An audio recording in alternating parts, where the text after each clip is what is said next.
I come to the Senate floor today to ask my Republican colleagues a question. Do you have any idea what year it is? Did you fall down, hit your head, and think you woke up in the 1950s or the 1890s? Should we call for a doctor?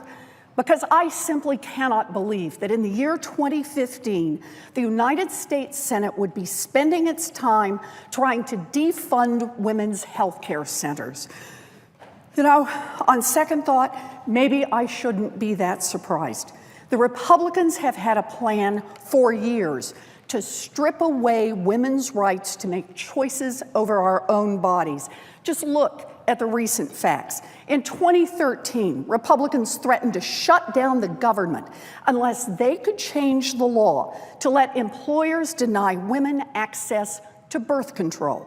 In March of this year, Republicans held up a non-controversial bipartisan bill to stop human trafficking. Why? Because they demanded new anti-abortion restrictions to cover private funding meant to help the victims of human trafficking. In June, House Republicans passed a budget eliminating funding for the Title X Family Planning Program, the only federal grant program that provides birth control, HIV tests, STD screening, and other preventive services for poor and uninsured people. Over the past few years, Republicans have voted to repeal the Affordable Care Act more than 50 times, including the portions that require insurers to cover contraception. And let's be clear, it's not just Congress.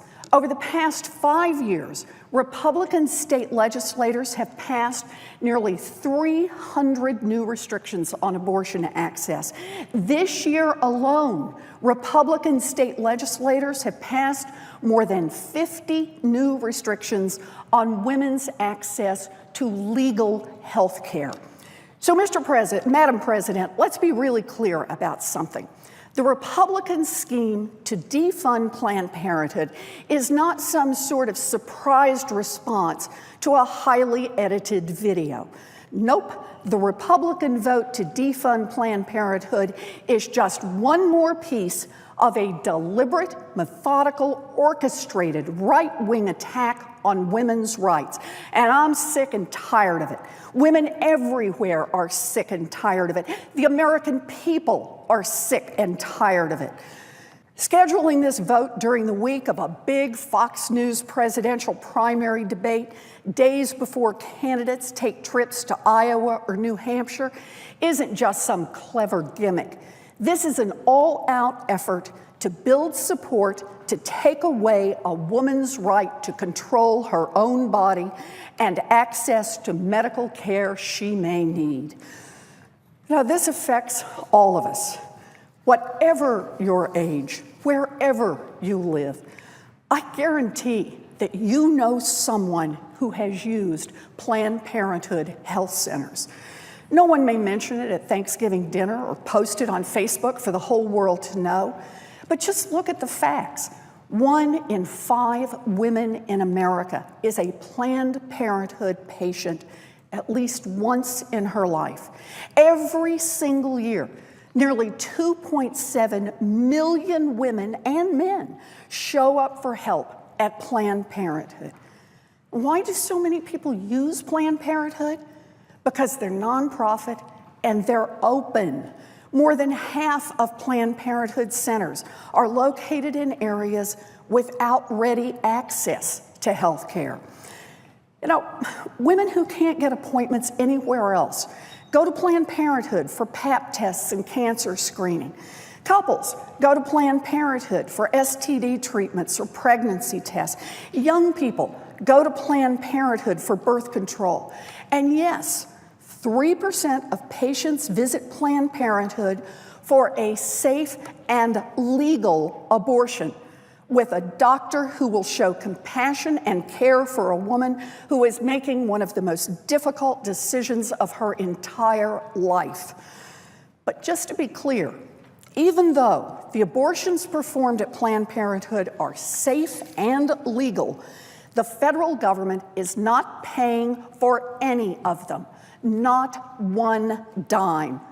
For almost 40 years, the federal government has prohibited federal funding for abortions, except in the case of rape, incest, or life endangerment. Most of the money Planned Parenthood receives from the government comes in the form of Medicaid patients for medical care provided to low-income patients, the same payments that any other doctor or clinic receives for providing cancer screenings or other medical exams. The rest of Planned Parenthood's federal funding comes from Title X that provides birth control to low-income and uninsured people, the same program the House Republicans voted to cut in June. The government doesn't fund abortions, period.